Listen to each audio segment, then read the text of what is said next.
Chapter 2. Twit, the Tiny Terror. Dawn bled pink across the eastern ridges as Gurgen crouched in the damp grass, adjusting the straps of Myolin's leather vest with hands that betrayed none of the tightness in his chest.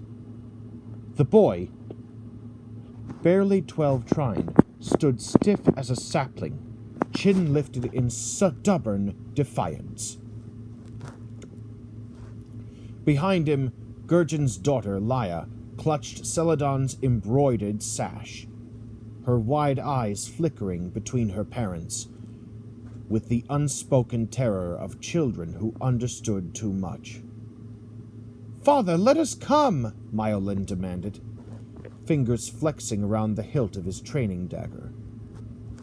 The blade was dull, meant for practice, but he held it like a soldier. "We can help! Laya's fast tonight!" "No, son.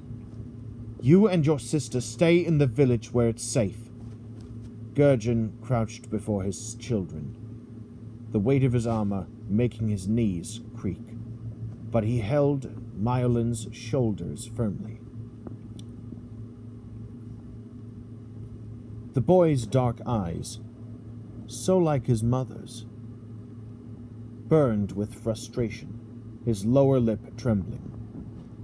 Behind him, little Laya clutched Celadon's embroidered sash, her tiny fingers twisting the fabric into knots.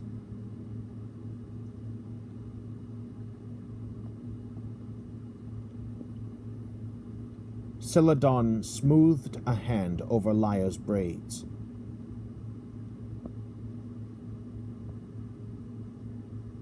Her circlet catching the first pale light of dawn. "Listen to your father," she murmured, but her voice wavered. The Almadra, who had faced down the Skeksis without flinching, now knelt in the dirt, pressing her forehead to her daughter's. "Keep the hearth warm for us." "Listen, I don't want either of you to get hurt. Figlin will watch over you while we're gone. I'm just trying to protect you both," Gurgen said, as he and Celadon left Figlin, Twit's emerald-scaled older brother, to watch the children. Later, the morning mist clung to Celadon's cloak like damp spider silk as she pulled Rian aside near the crumbling stone bridge. Her fingers were cold around his wrist, not the cool steadiness of before, but something brittle, urgent. "There's something you need to know," she said, voice low enough that the others, busy securing supplies further down the path, wouldn't hear. "My cousin Zil is alive. He and his betrothed Luna are imprisoned in the dungeon of the Skeksis castle." Rian's stomach lurched. He'd seen the Skeksis castle dungeon, the jagged hooks dangling from the ceiling, the floor tiles stained darker than old blood. "How do you know this?" Rian asked. "I got news from one of our spies. The warlock is preparing some kind of potion made from natural ingredients." Celadon's grip tightened, her nails biting into his skin. Zil was captured trying to smuggle medicine to infected villages. Luna followed him in. "They've been down there for days." Twit's claws scraped against stone as he suddenly approached them, his yellow eyes gleaming in the half-light. He had overheard what Celadon had told Rian. "Luckily," he said, tail flicking, "I know a secret passage. Found it during my brief stay in the Skeksis' hospitality." His grin showed too many teeth. "Leads straight to a cell in the dungeons. Fortunately for us, The warlock relies on natural resources for his magic. No enchanted locks to pick. He uses plants and animals to create his potions. Rian's fingers dug into Twit's scaled shoulder, the rough texture warm under his palm.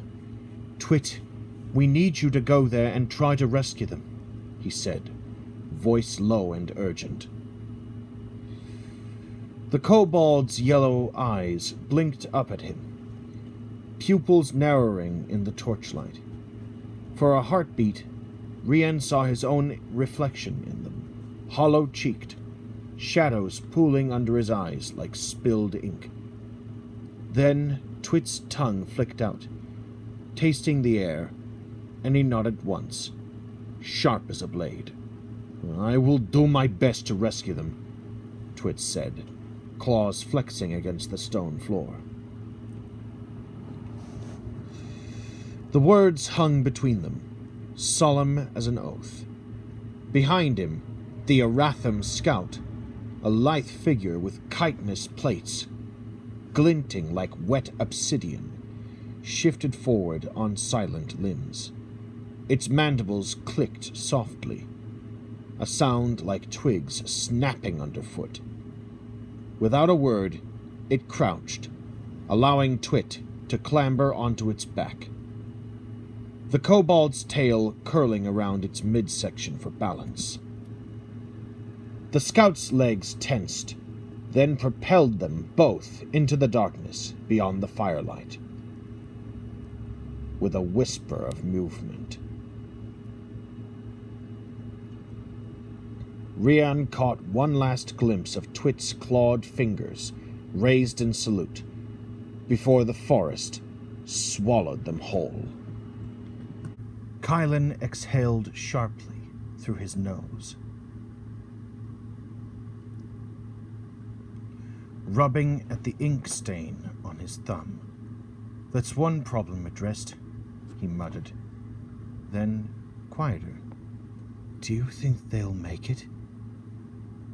Rian's fingers twitched against his sword hilt as he watched the darkness where Twit had vanished.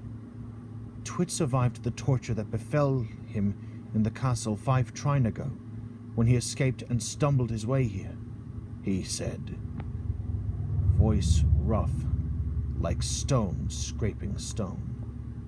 The memory rose unbidding.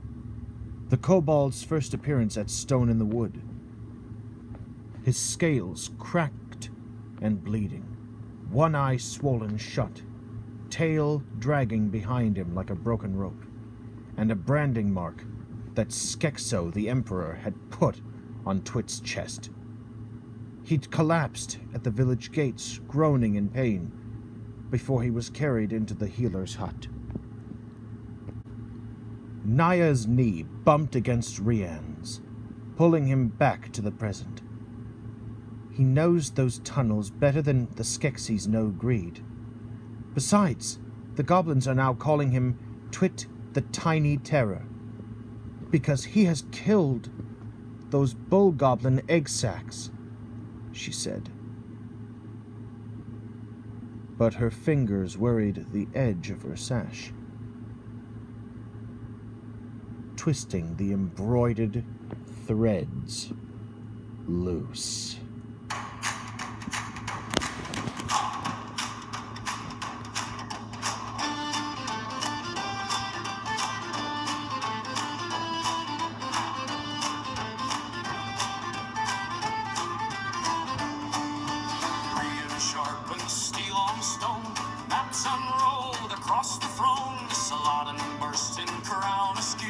I've got bad news and it's mostly you. Seals and chains for crooked deals.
Meanwhile, in the Castle of the Crystal, Skekso the Emperor was sitting on his throne, drinking a vial of stolen essence. The throne room doors groaned open, with a sound like dying beasts, revealing Skekvile's hunched silhouette, his ragged cloak dragging across the polished stone. Each step leaving a faint smear of something viscous in his wake. Beside him, Skekgal's massive form lumbered forward, his executioner's axe slung over one shoulder, its edge still glistening with fresh, dark ichor. "Ah, my emperor," Skekvile crooned, his voice the scrape of rusted nails against bone.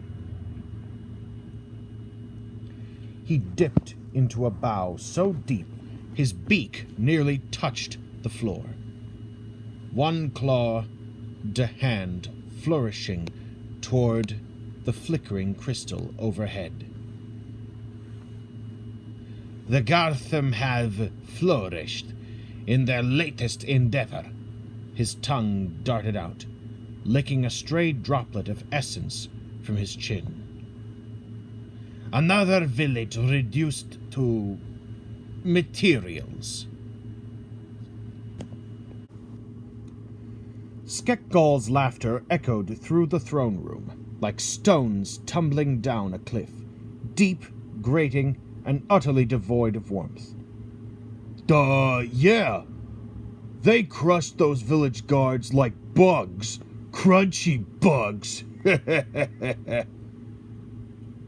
His massive fingers flexed around the axe handle, knuckles popping with the motion. A fresh smear of something dark and glistening streaked the blade where it rested against his shoulder. "Real squishy ones." Skekso's talons tightened around the armrests of his throne. He could smell the lingering stench of burnt flesh and spilled blood clinging to Skekgal's scales, a sickly sweet rot that made his nostrils flare. And the prisoners, his voice was a blade wrapped in silk. Were they squishy too? "You know we need Zelen Luna alive for my latest experiment," Skekvile hissed, his beak clicking shut with a sound like snapping twigs. "Their essence is unique. Their love for each other produces something special in their blood." Skekgal's massive shoulders hunched, his axe dripping onto the throne room's polished floor. But they bit me," he grumbled, rubbing at a fresh wound on his forearm, where teeth marks glistened with something unnaturally bright, almost golden against the oily black of his blood. "Little pests taste like sparks." Skekso's talons clicked against the throne room floor as he rose, his ragged cloak whispering like dead leaves against the stone. "Enough, executioner!" His voice curled around Skekgal's laughter, smothering it like wet sand over embers. "Both of you, follow me!" The Emperor's eyes gleamed as he turned, the crystal shards embedded in his crown catching the torchlight in fractured sparks. "Skekvile, I've already shown your goblins the way to the lab."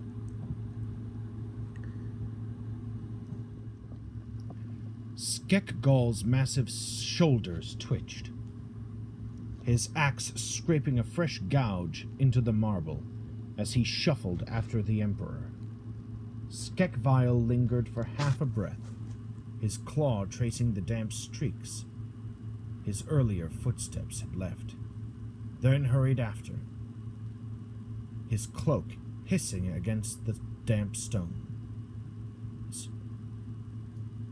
The throne room doors groaned shut behind them, sealing away the stench of burnt flesh and spilled ichor.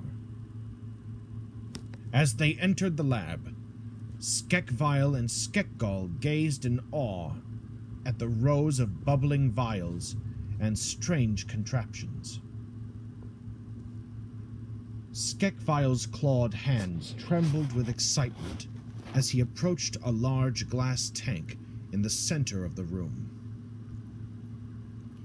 Inside, suspended in a viscous, purple liquid, was the twisted form of a gelfling, its limbs elongated, its skin stretched taut over protruding bones, its face frozen in a silent scream. The Emperor circled the tank, his talons clicking against the stone floor. "Our finest creation yet," he murmured.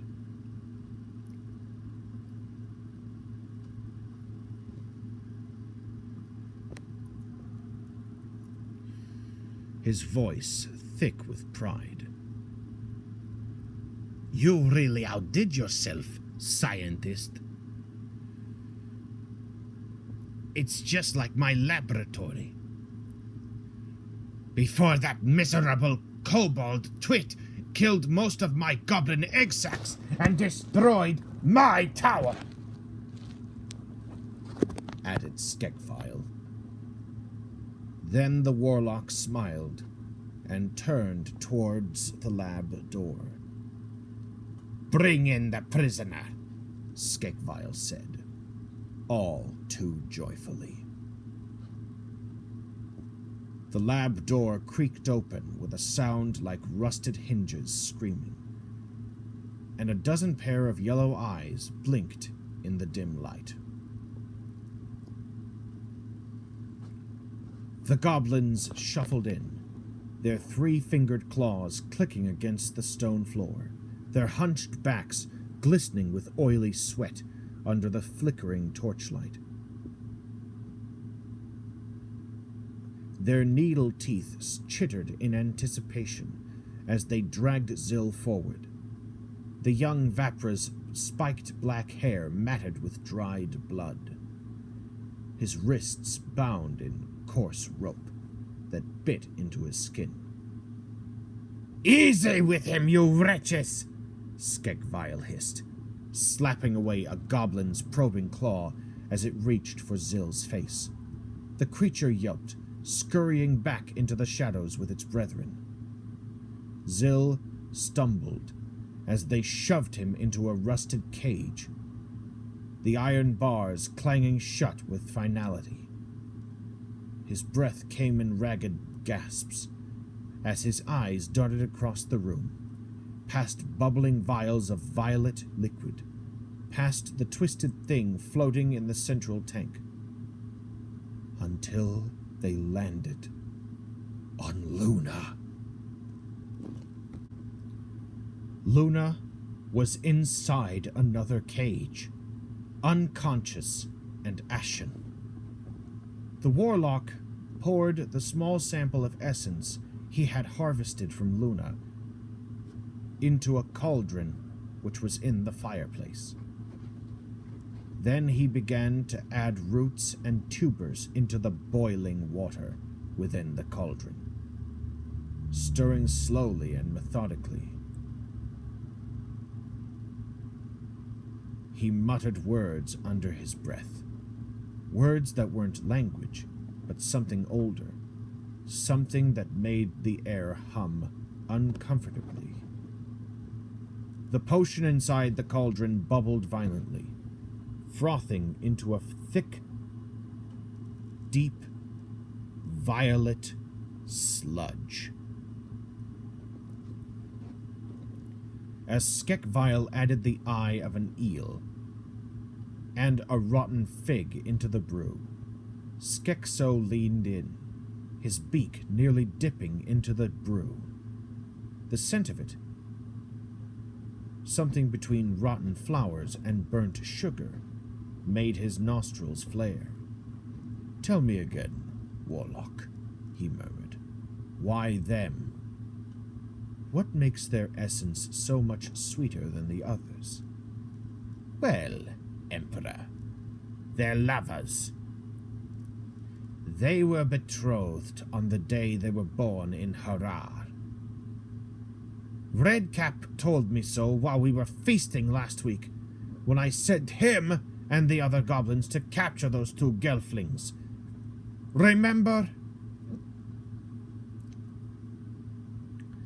Skekvile's tongue flicked out, tracing the rim of a glass vial, where a single drop of golden essence shimmered. "Their blood sings to each other, literally. Listen!" He tipped the vial, and the droplet fell into the cauldron, with a sound like a distant chime. The violet sludge rippled, then pulsed with veins of liquid gold, swirling into patterns that mirrored the constellations etched into Zill's and Luna's betrothal bracelets. Skekso's talon hovered over the brew, shadows licking at the unnatural light.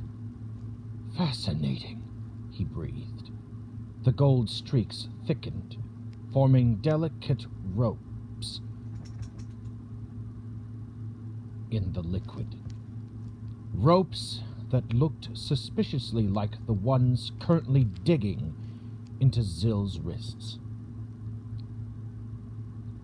Behind the bars, Zill shuddered, his breath coming faster, as if the potion were stealing the air from his lungs. Luna stirred in her cage, her fingers twitching toward him, even in unconsciousness. The Warlock's humming slithered through the lab, a perverse lullaby, each note curling like smoke from a poisoned candle. "Rock-a-bye baby on the treetops." His talons tapped against the bubbling cauldron in time. The violet sludge within pulsing as if it had a heartbeat. Zill's breath hitched as the potion's glow flared brighter with each off-key syllable, casting grotesque shadows that writhed across the stone walls. Suddenly, the lab doors burst open with a crash that sent glass vials trembling. Skekayok's bulbous form filled the doorway, nostrils flaring as he inhaled deeply. He groaned, rolling his tongue over yellowed teeth. "What is that lovely aroma? Essence roasted marrow with a hint of salted roast cockatrice?" His beady eyes locked onto the cauldron, his belly quivering with hunger. "Is it snack time?" Skekvile snarled. "I am busy trying to make a potion, you fat, gluttonous git!" His claw lashed out faster than a striking serpent. The sharp crack of his slap sending Skekayok's jowls wobbling. The Gourmand reeled back, his beak clicking in shock. The entire lab froze. Even the bubbling cauldron seemed to hold its breath. Then Skekayok's eyes narrowed. "How dare you strike me!" His claws flexed towards the nearest tray of surgical tools. His gaze locked onto Skekvile's twitching fingers, before Skekvile stalked towards him, causing him to cower. "Now, get out of here, and don't interrupt me again," the warlock said threateningly. Skekso's laughter started as a dry rasp, like wind through dead reeds, but quickly swelled into something wet and guttural. The sound of a creature who'd forgotten joy until this moment. His talons dug into the laboratory table, leaving deep gouges in the wood as his shoulders shook. "Oh, this," he wheezed, wiping a tear from his left eye. "This is delicious." His gaze flickered between Skekvile's twitching claws and Skekayak's quivering jowls. The air thick with the scent of rancid oil and bruised pride. Skekvile ignored the Emperor's wheezing laughter, his claws tightening around the vial of golden essence until the glass groaned.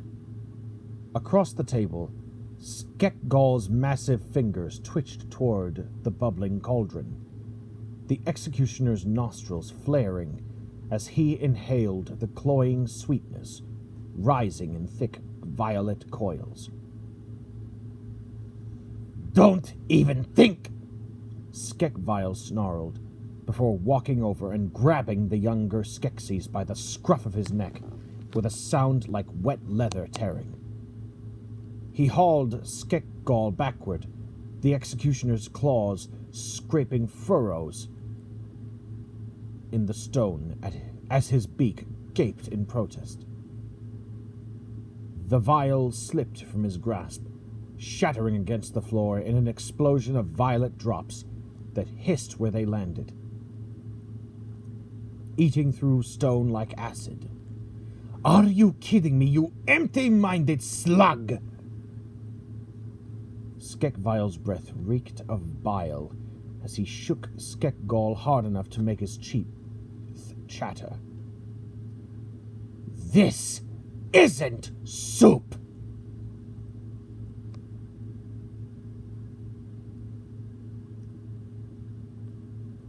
From his cage, Zil pressed his face against the rusted bars, watching the droplets bubble through the floor.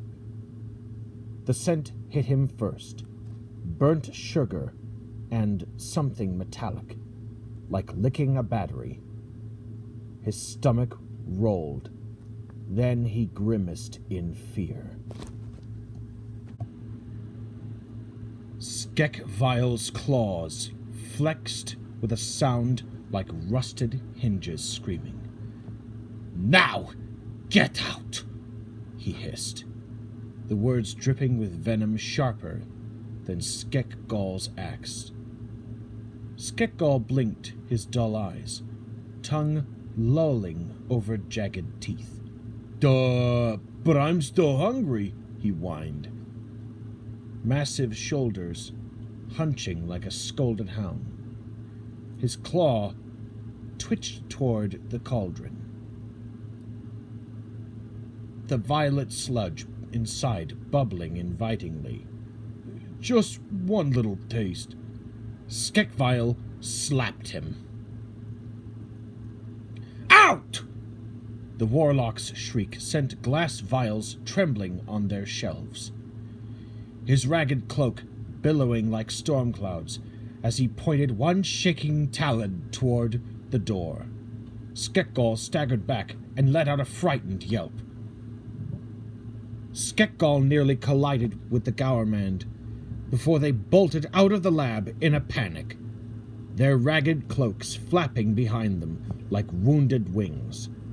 The door slammed shut with a hollow boom, leaving Skekvile seething in the sudden silence.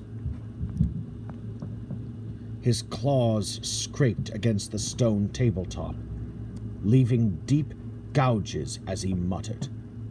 That fat Gourmand. He always thinks with his stomach instead of his brain. He interrupts me, and for what? Food? And Skekgol!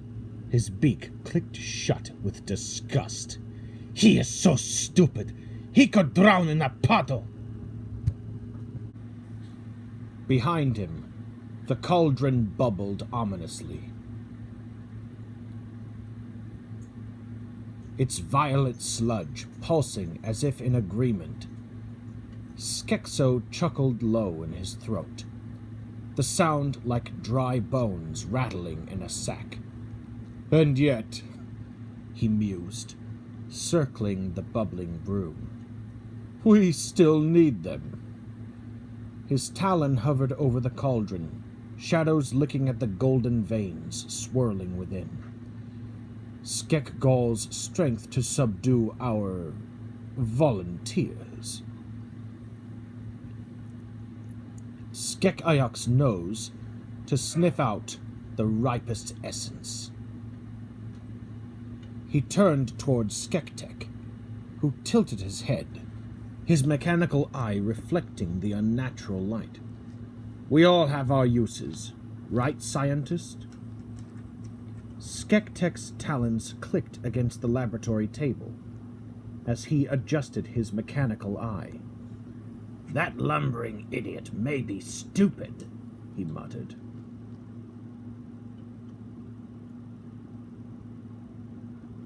Watching through the warped glass as Skekgol shuffled past the doorway, dragging his club with a sound like grinding bones.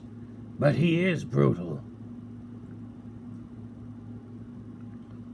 Especially with that club of his. The scientist's tongue darted out, licking a stray droplet of essence from his beak. Do you know how many Gelfling spines he shattered in one swing? 17, I counted.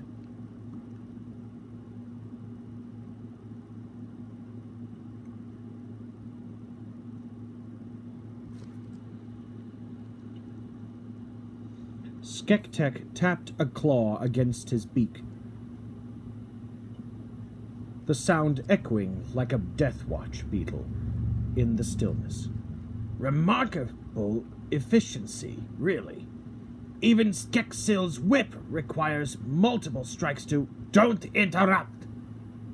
Skekvile's voice slithered through the lab, like oil dripping from a rusted pipe. His talon hovered over the cauldron, stirring counterclockwise with hypnotic precision. Each rotation made the violet sludge thicken, the golden veins pulsing in time with Zill's rapid breaths behind the bars. I must finish my potion. The words curled around them like a noose tightening. Not a request, but a law of nature. A droplet splattered onto the stone floor, eating through the rock with a hiss. Skekso leaned closer, his beak parting slightly as the scent of burnt honey and copper filled his nostrils. How much longer? His voice was deceptively soft, the way a knife is soft before it parts flesh. Skekvile's talon hovered over the cauldron, trembling with anticipation. The violet sludge had thickened into a near-solid mass now, its golden veins writhing like live wires beneath the surface. Just one final ingredient, he rasped, his voice cracking with excitement. A violet star seahorse. His tongue flicked out, tasting the charged air. The last piece of the puzzle.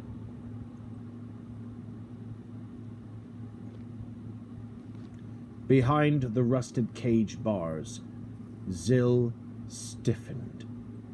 Violet Star seahorses were sacred to Vapra healers.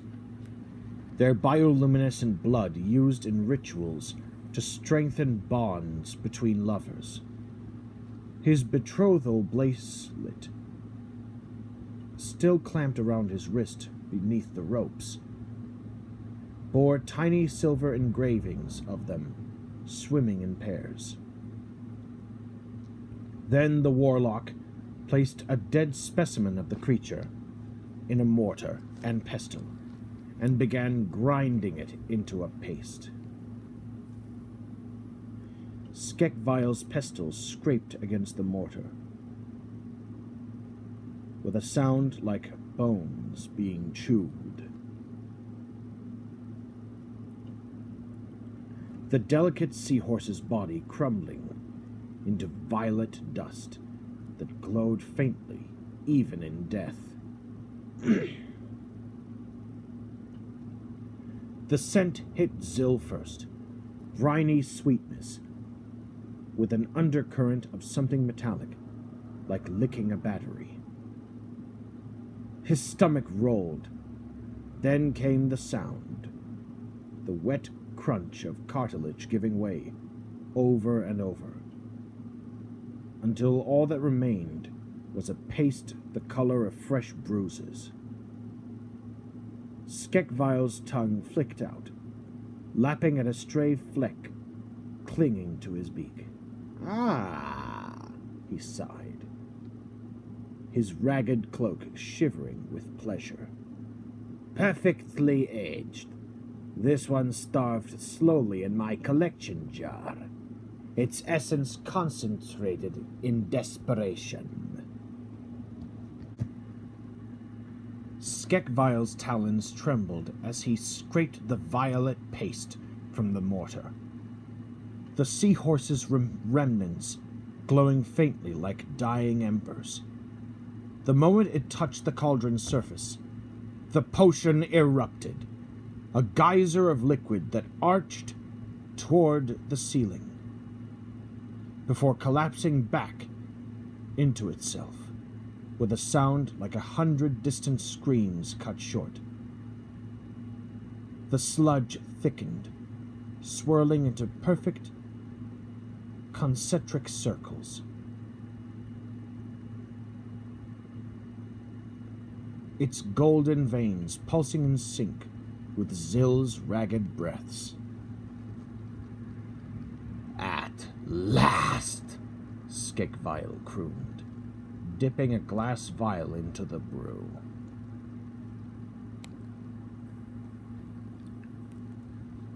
The liquid clung to the sides like molten honey, dripping slow and heavy as he raised it to the flickering torchlight. Inside, shadows twisted, not cast by flame, but moving of their own volition, forming shapes that made Zill's bound wrists jerk involuntarily against the ropes. Skekso leaned in, his beak parting slightly as the vial passed before his eyes. "You've outdone yourself, warlock," he murmured. The praise slithered through the air like a serpent coiling around prey. The cage doors screeched open. 3 goblins swarmed in, their needle claws pricking his skin as they hauled him upright. One, its yellow eyes wide with something between hunger and fear, clamped a claw over his mouth, stifling his gasp as Skekvile approached. The Skeksi's cloak whispered against the stone, the stench of rancid oil and burnt sugar clinging to him like a second skin. "Open wide," Skekvile crooned, his beak splitting into a grin that showed too many needle teeth. The vial hovered inches from Zill's lips, its violet gold contents swirling with life of their own. The scent was overwhelming. Cloying sweetness cut through with the acrid tang of seared flesh, like candied fruit rotting in a smithy's forge. Zill clenched his jaw so hard his teeth ached. The goblin behind him hissed, its claw digging into his cheeks, hard enough to draw blood. Warmth trickled down his chins as his lips were forced apart. Across the lab, Luna stirred in her cage in a weak moan, her fingers twitching toward him even in unconsciousness. The glass vial pressed cold against Zill's lips. Its rim scraping his teeth as Skekvile forced it deeper. The potion hit his tongue. Thick as molten honey, burning like swallowed lightning, it slithered down his throat with a will of its own, coiling hot in his chest before blooming outward in jagged waves. His vision fractured into violet shards. His limbs turned to liquid stone. The last thing he saw before darkness swallowed him whole was Skekvile's beak, parting in a grin too wide for any living face.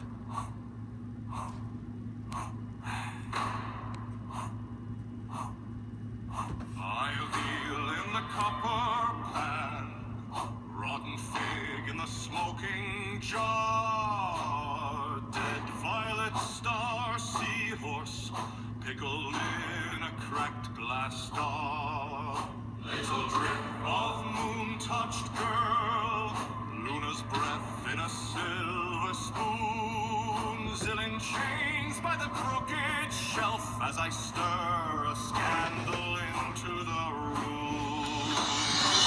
Do not bother the warlock working, do not jostle my sacred brew.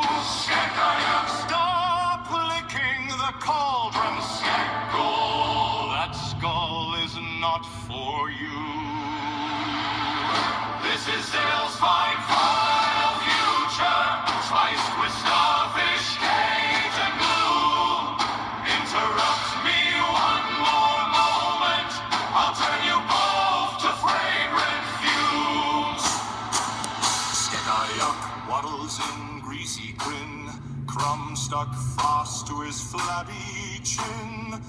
Is that stew? He wheezes, eyes gone wide as he pokes my potion from the side. It's a blessing you glance on us on. I hiss for Celadon's bristling kin. Add butter. He belches or cheese at least and tries to drink the fumes again.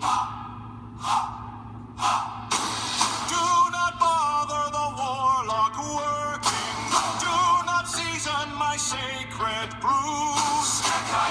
Your tongue is cursed already. That bone does not belong to you. This is Zill's fine fair future, laced with Luna's song at noon.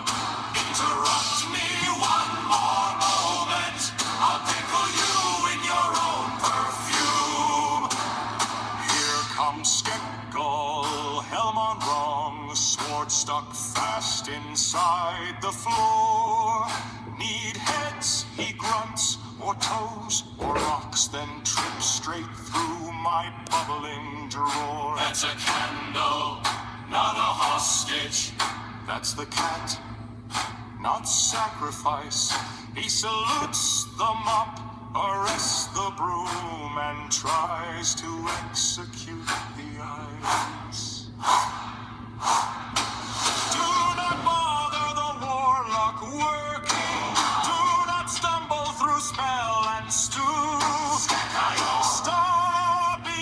the man brace.